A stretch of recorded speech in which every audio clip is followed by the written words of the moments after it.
if you get a good tenant, they'll stay in there for a long time. And that's really very magical moment when that happens. This is a story about a dude named Lane. And then one day he went to try to rent them out, and then he became one of the best domain.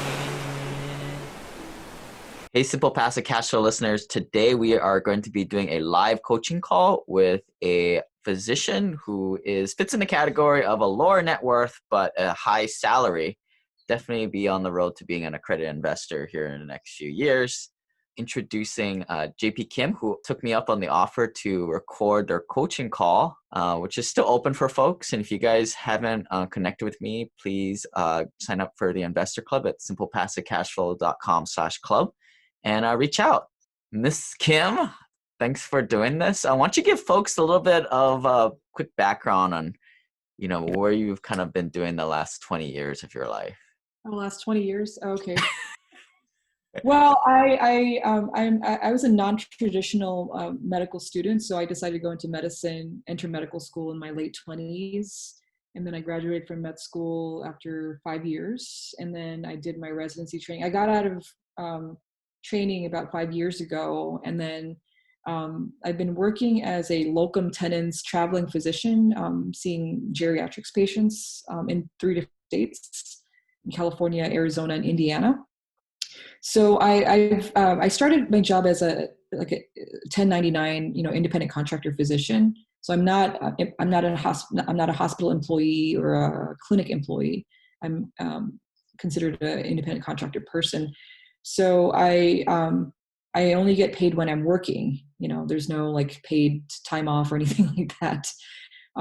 The company that I work for luckily pays for my travel. So if I had to move to a different state, the airfare, the hotel accommodations, and then the rental car expenses are all paid for. So as a single person, it's been a really exciting journey in the past 5 years. Yeah, the money just keeps stacking up, right? Low expenses.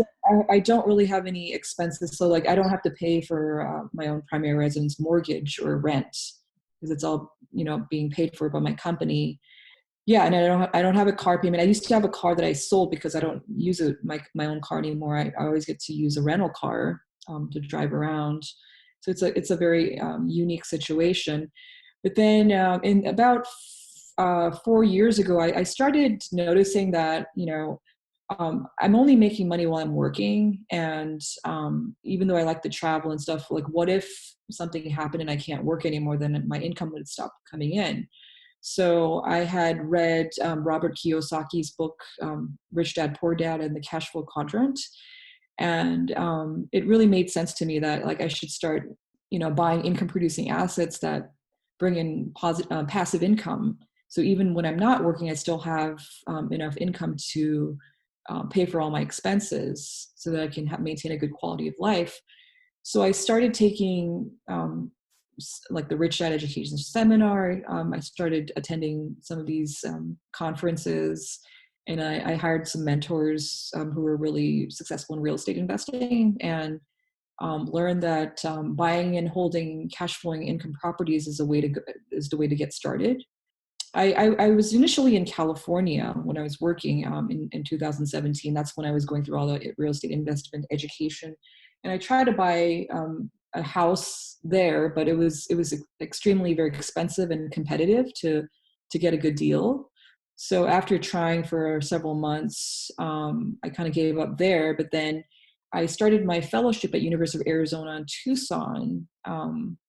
So I would go to Tucson, and I noticed that in Tucson, it was so much more affordable to buy houses there in comparison to California. So I thought, okay, maybe I'll buy my first single family home in Tucson. So I just kind of found a property that was going to cash flow. And I got it under contract in late 2017. And then I closed on it using a conventional loan with 20% down in early of 2018. And then I was able to find a property manager who could manage it for me while I'm traveling.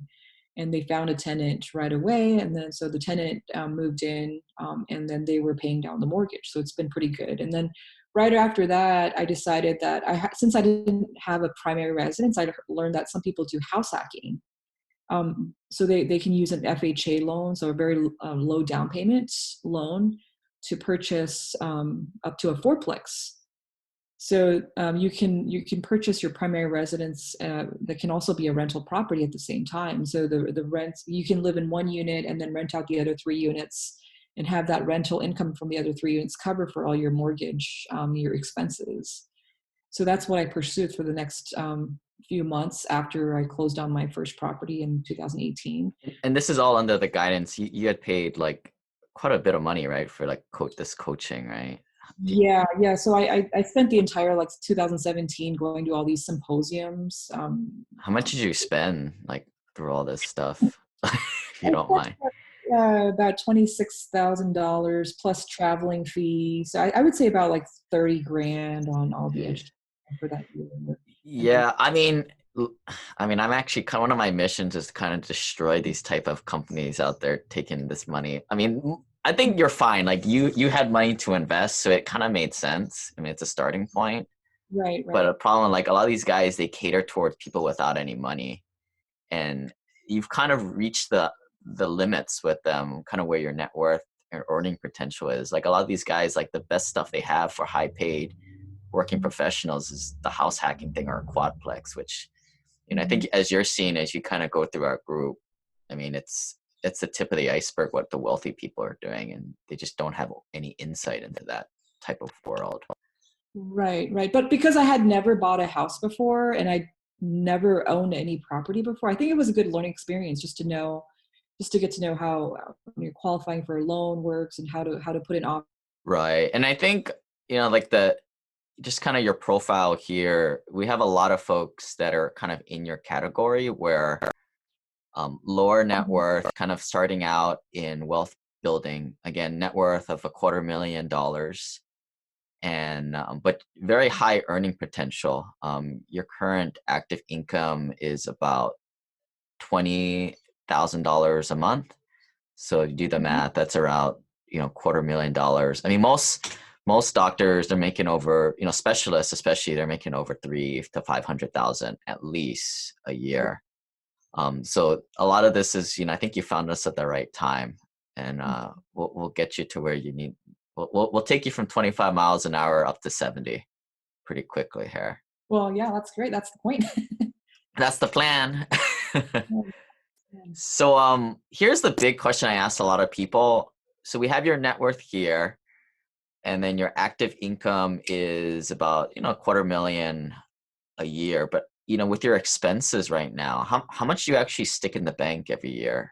How much of it do you not spend on like food or your lack of car, you said? Save a lot of money because I don't really, I don't have kids yet. I'm not married.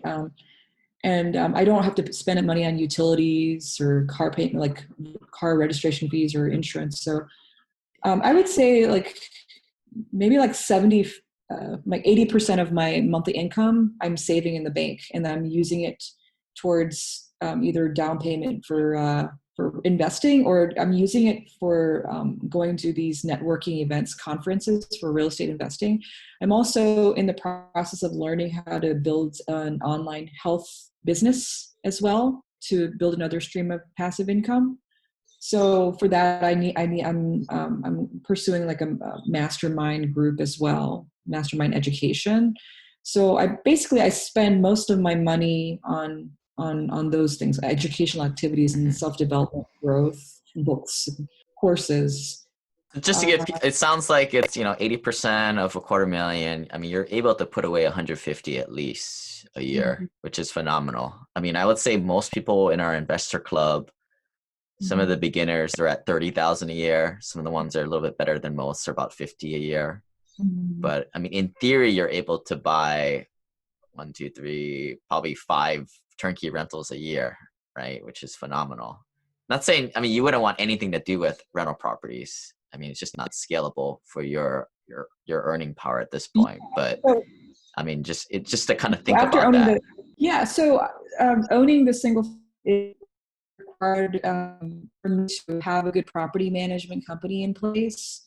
And I had to go through a lot of trials and errors doing that, because the good ones, they got burnt out easily, and they would quit after a few a few months. And then I would get a new property manager on that I never had a rapport with, and then they would do something that would just that wouldn't be in alignment with my investment goals. And then I've had a lot of turnover with every single one of my properties, and that's been costing me a lot of money.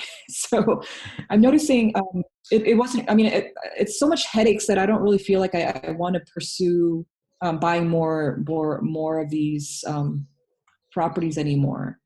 By attending some of the events where there's more seasoned real estate investors, I learned that people with high net worth and billionaires, they tend to invest in syndications. They network with people who find the really good deals. So it's like a totally passive investment. So you don't have to be so involved in managing your property manager, so that you can just invest your money, sign the documents, and then you just get your cash flow, and then your appreciation, and then all the tax benefits coming in, but without having to deal with those headaches. So I just learned about that in October 2019 by going to Hawaii, and that's where I met you, Lane, right?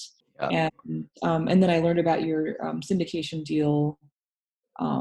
So in February of 2020, right before the COVID pandemic hit us, I invested in my first syndication deal, which has been good so far, right? Yeah. Checks are coming out here soon. Yeah, we had instant equity right after we closed on the deal. So my goal for the rest of the year is to network with other syndicators, and then just learn about these syndication projects. And I'm hoping that I can sell these the single family home and fourplex, because luckily the Tucson market has been pretty hot, and the property values have gone up. And I've met with a realtor or listing agent who kind of did the comparative market analysis recently, and she says that I will be able to sell those properties at a significant profit. So my goal is to sell those in the next within the next month or so, and then use the gains to participate in more syndication deals by the end of this year or early next year. Well, and a lot of, I would say you've got a lot of more time on your hand than the average folk out there. So you're able to kind of go around and, network a lot more, travel around to conferences, which is exactly what you need to be doing as a passive investor, since your network is your net worth. But for those of you guys listening, that's why we have the Passive Investor Accelerator Mastermind. It's our online group of it's kind of a pay-to-pay program, but it's the way of building relationships with those high net worth, mostly accredited investors, to get deal flow that way and build relationships. JP, you had some a few questions you had. I think the first one was like about student loans. Why don't you kind of go over like what you were doing in that category up to now, and then we can kind of talk through the path forward there. Yeah, so when I graduated from medical school back in 2011, I had about a little bit over $200,000 of student loans. During residency, I was only paying off a little, like minimum amount, and it was only paying off a little bit of interest. So it kept on going up, growing and growing. So once I, got finished with residency training and started working as a locum physician's, making like six-figure income, I was paying off my loans. Back then, the monthly payments were over $3,000 a month. I thought it was kind of high. So by then, I had established better credit. My credit score went up. So I checked in with some like private student loan companies, and they were able to refinance me at a lower interest rate. So I was able to lower my monthly payments down to $1,248 a month. What did the rate go from, and then now it's 5.8, right? Yeah, initially my student loan rates were like 8.75% when I came out of med school. So now I refinanced down to like 5.875%. Were those first loans, the higher rate ones, were they like government subsidized or like kind of like a Stafford loan or anything like that, or were they just privatized? They were government subsidized loans, yes. Okay. So I think there's a lot of these companies like SoFi that will do it. And we have some of the resources on my website that will do this for folks with a lot of student loans. I'm a little skeptic though. Everything from the high level looks fine. Like the interest rate lowers and obviously that lowers the monthly payments. But what I'm concerned with, and what you've done already is done, it's over. But maybe if you guys are listening to this in the future, I think something to look into is, well, you're going from like a government subsidized loan to a privatized loan. I don't know. Even if it's a lower interest rate, it may or may not be worth it. But just something to think about if you guys are doing this in the future, if you guys are listening to this. But did you do any kind of research on that? You just kind of looked at the interest rate. You're going to pay it off anyway, I guess. It's just more about payment. Right. So I was debating if I should focus all the efforts on paying off the student loan first before jumping into real estate investment. But then when I hired the real estate mentor, she mentioned that dumping all that money into trying to pay off the student loan first is actually it's a sunken cost.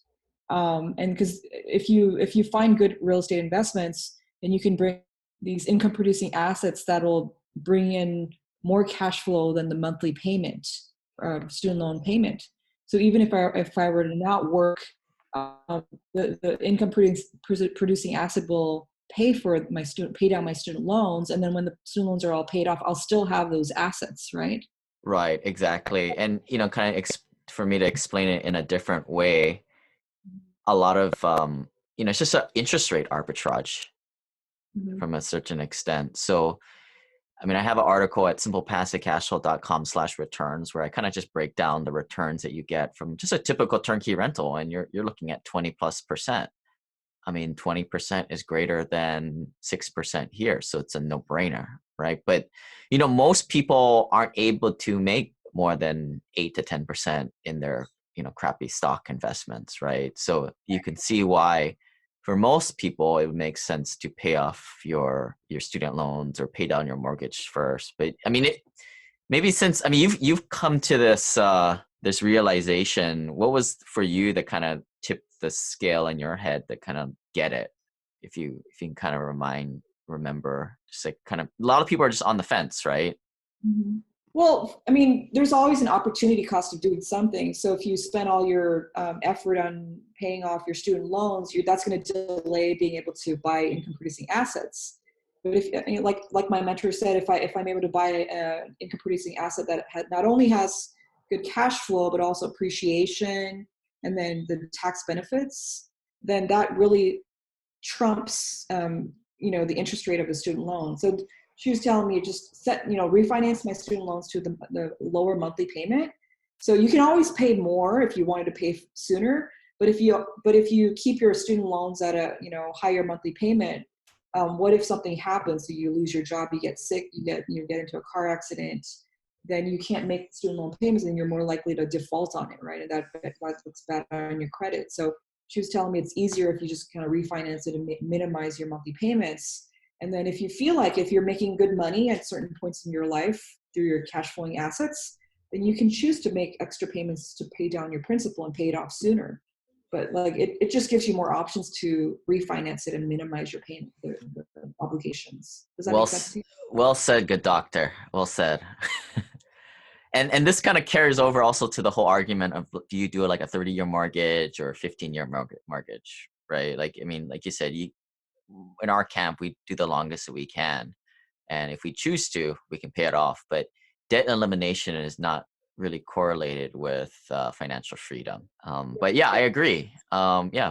Delay your paying off your student loans as long as you can. A lot of people are they do this like 10-year, they work in like a low income area and they forgive all their student loans. Have you kind of looked into that option? I looked into that option, but I also heard that even if you get your loans forgiven, you get taxed on that amount.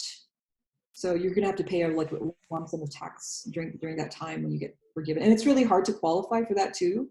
Yeah. I mean, I've heard people, spending all that time doing public service, and then after the term, they realize they didn't qualify. So Yeah, I've heard of these companies that they'll put your stuff in like a LLC, and then they create a nonprofit, and then what they're doing is they're gonna give you like kind of excuse to write it off for a nonprofit for 10 years, which I think is kind of shady.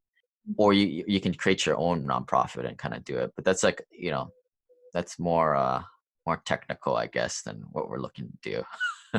But Right. yeah, any other questions on the student loan thing, or what's kind of the next issue at hand that you want to tackle?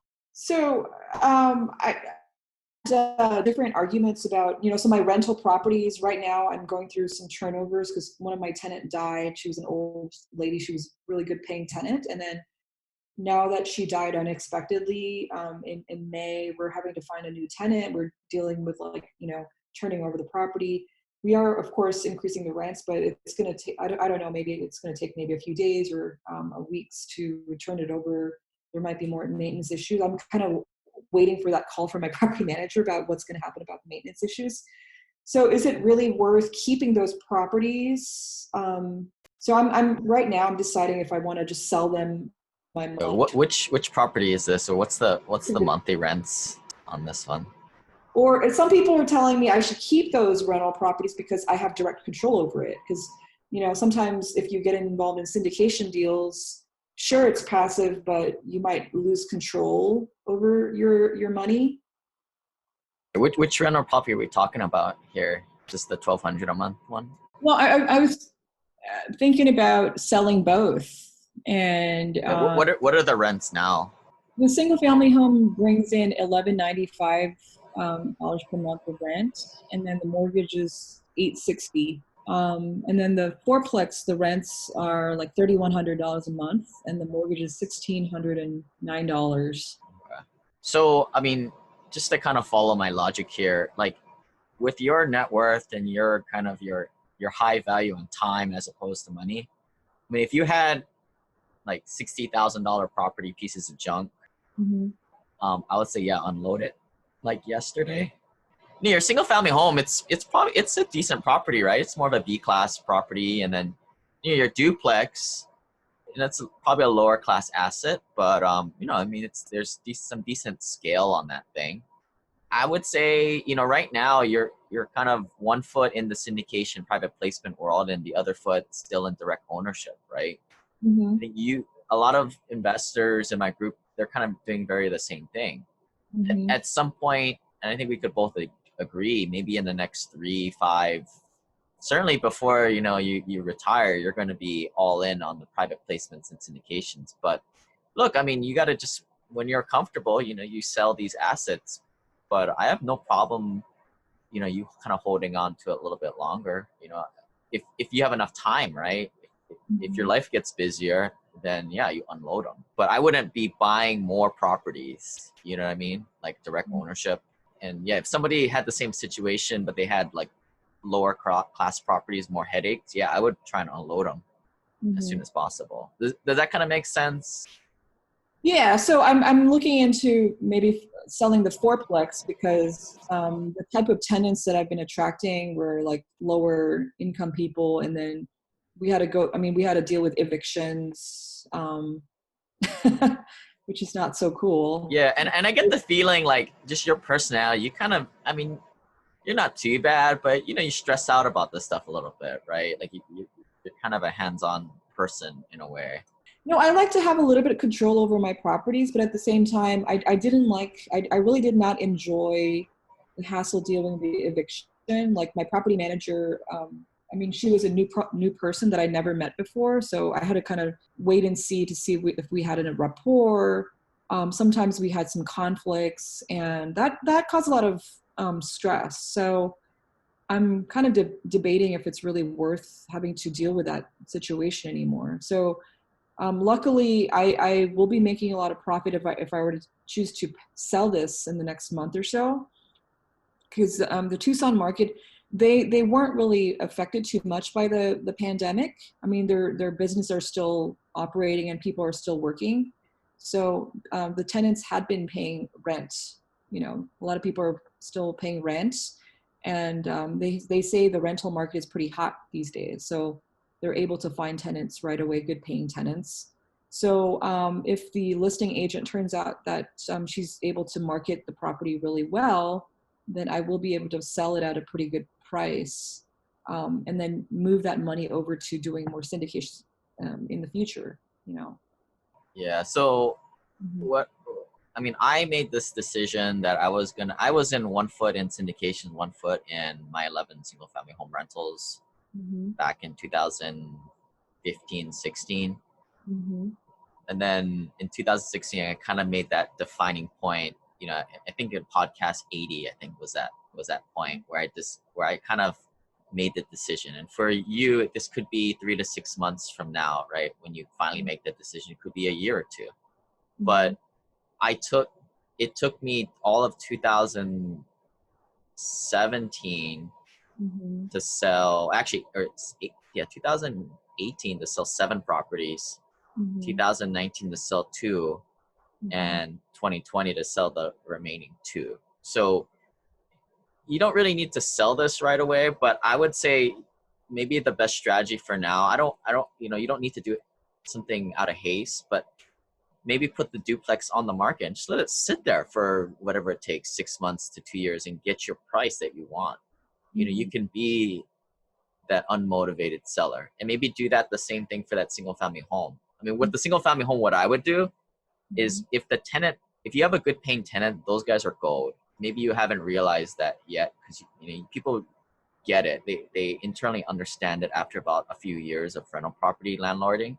If you get a good tenant, they'll stay in there for a long time. And that's really very magical moment when that happens. But if you might have that in this property, and if so, that's cool.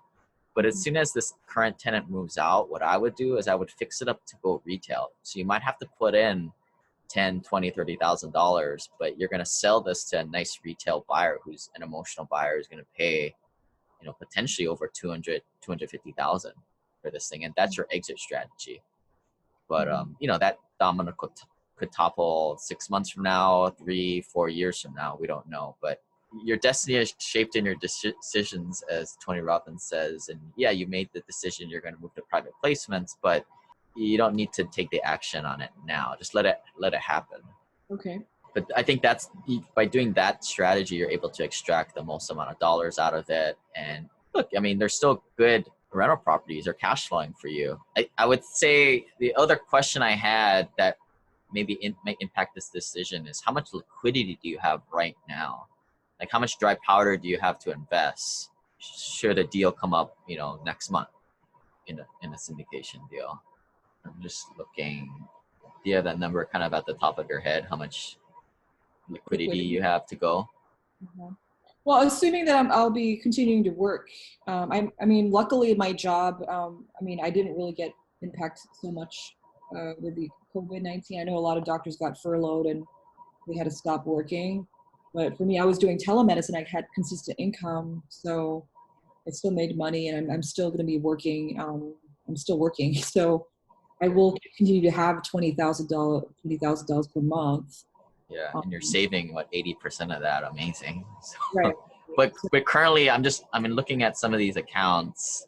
Mm-hmm. I mean, it looks like you have, not including your self-directed Roth, which you can take that out tax-free because you already paid the taxes, and penalty-free on the contributions. But you know, you probably have about $100,000 of liquidity, so that's enough to go into 2 deals at $50,000. Mm-hmm. I mean, until you burn through that, I see no reason for you to unload these 2 rentals. I mean, maybe if you had no liquidity, then you'd be a little more motivated. But yeah, just, you know, this is where your lazy equity is, not doing anything. Get that working first before you get this stuff working. And for the amount as much money you're able to save, you may never run out of liquidity, which is a cool place to be. Yeah, but it's assuming that I'm still healthy, that I never get coronavirus infection. and I'm still, working at my 100% capacity. Yeah.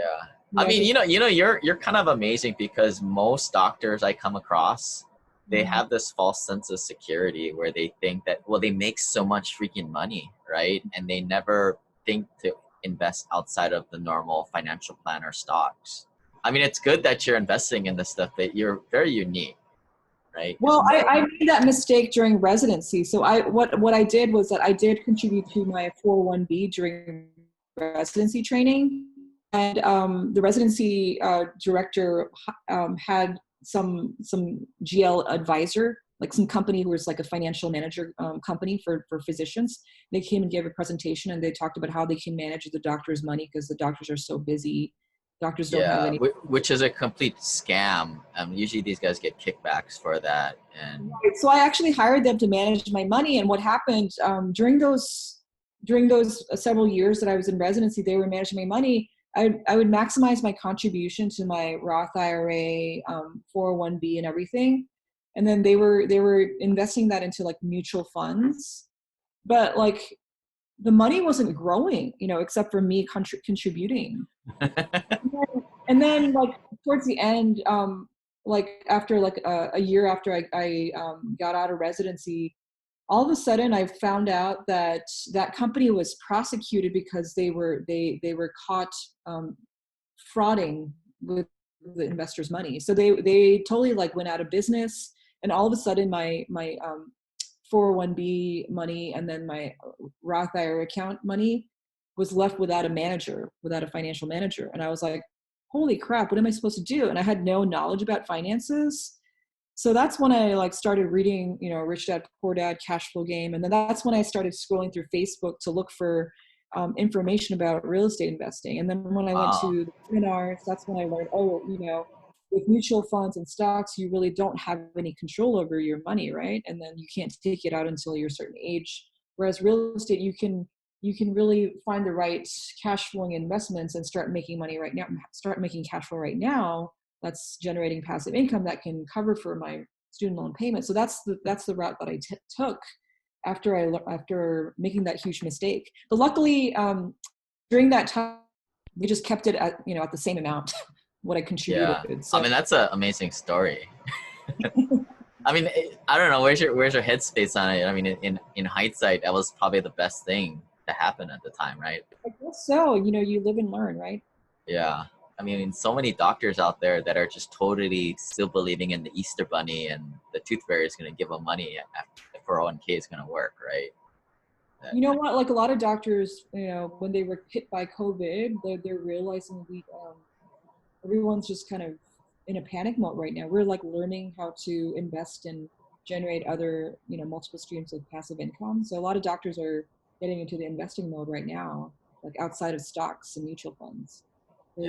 Realize like our job is no longer secure anymore. And like the way like the hospital administration treated a lot of doctors, like furloughing doctors and arbitrarily cutting their salaries to like, by half. A lot of private practice doctors, the doctors, like orthopedic surgeons or neurosurgeons or, plastic surgeons, they make all their money through elective cases, and they're not able to operate their business, and they still have to pay their employees, fixed salaries, but they don't have any revenue coming in because of the COVID-19. And now they're all realizing, we're no longer high income earners anymore, during this pandemic. So I think a lot of doctors are scrambling right now to learn about other passive income generating opportunities. Yeah, I mean, we had like a lot of guys in our Hui that were, general dentists, and they were all out of the job, and yet they were the ones gone through life in residence or their training, thinking that everybody's going to need their teeth cleaned come hell or high water. But well, boy, were they wrong. But I mean, at the end of the day, it's like multiple streams of income is what reigns supreme. Right, and there's no guarantee in anything, right? So like. Yeah.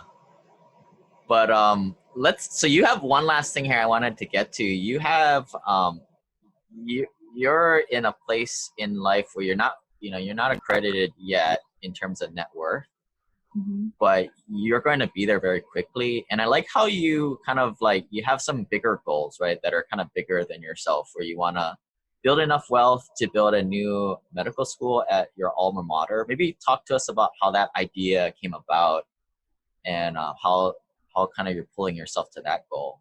Well, like for me, like personal experience, I went to college on a full scholarship. So when I graduated from college, I didn't have any debt. But when I went to med school, I had to take out like a significant amount of student loans, like more than $200,000, even though I went to a public school in California.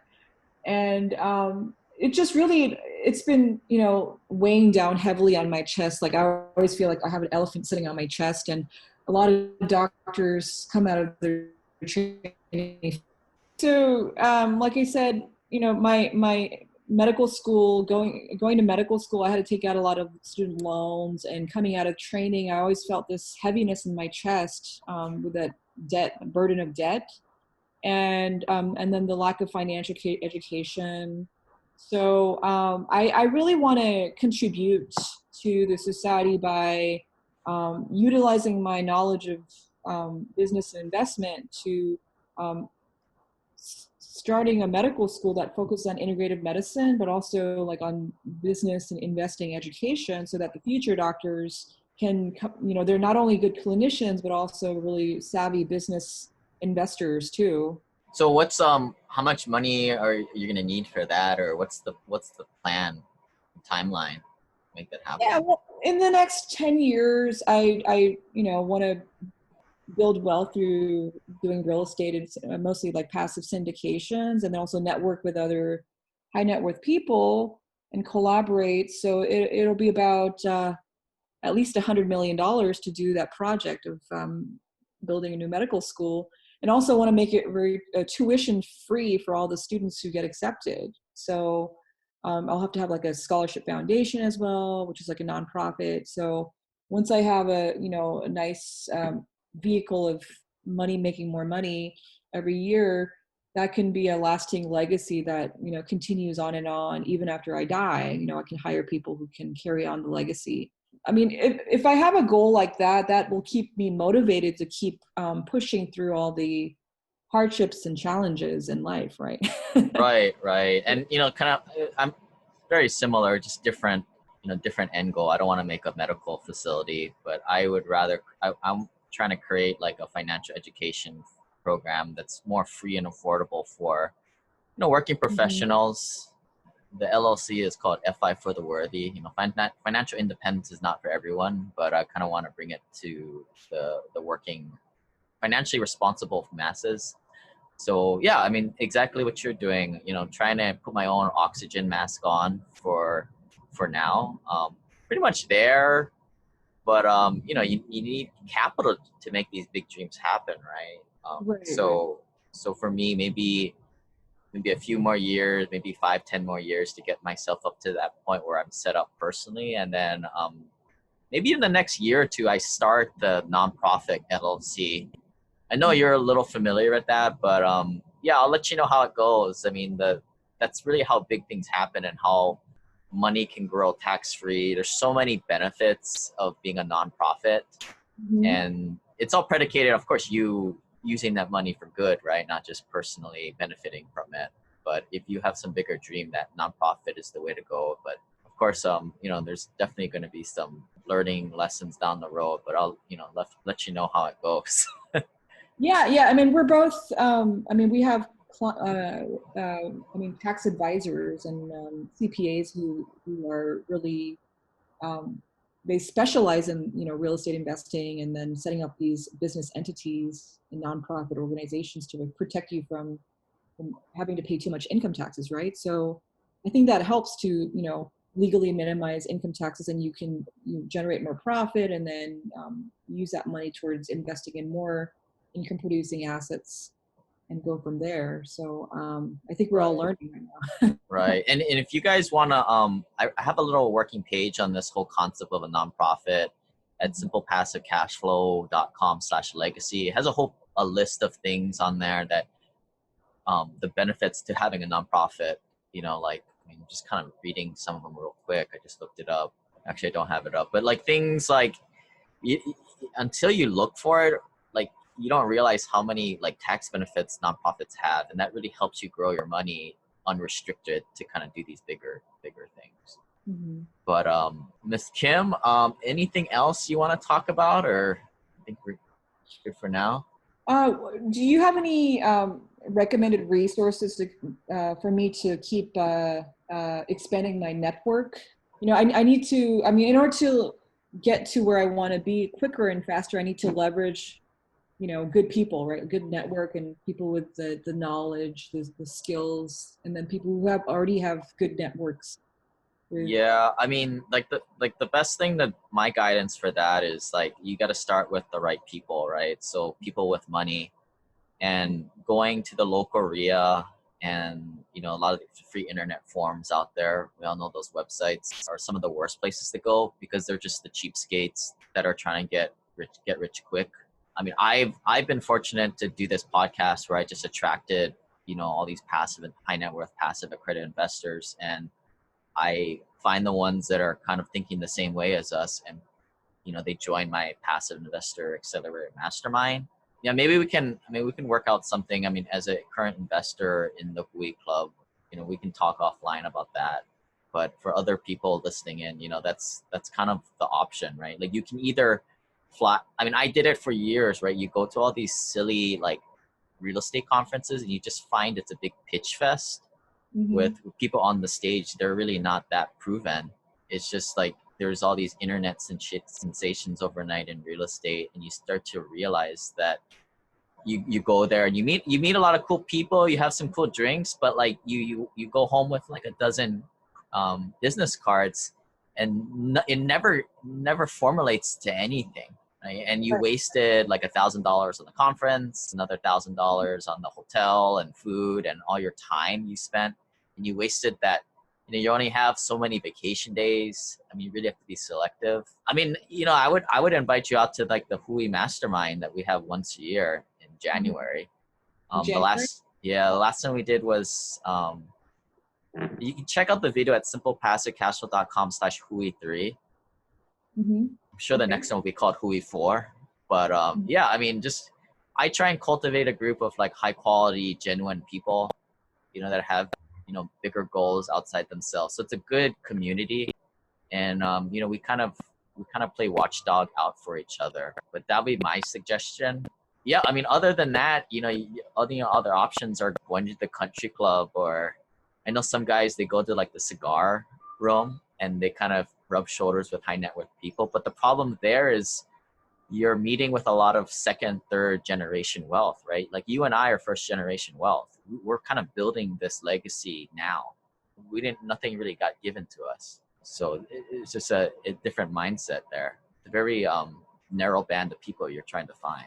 Yeah, thanks for doing this. Maybe we can do a little check-in the next year or two. You'll probably be in a lot different place. I mean, you'll probably be very wealthy the next 3 years if you kind of keep hitting on this trajectory.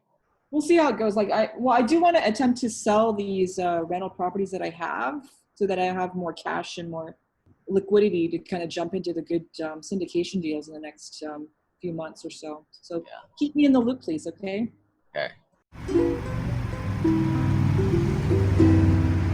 This website offers very general information concerning real estate for investment purposes. Every investor situation is unique. Always seek the services of licensed third-party appraisers and inspectors to verify the value and condition of any property you intend to purchase. Use the services of professional title and escrow companies and licensed tax, investment, and or legal advisor before relying on any information contained herein. Information is not guaranteed, as in every investment there is risk. The content found here is just my opinion, and things change, and I reserve the right to change my mind.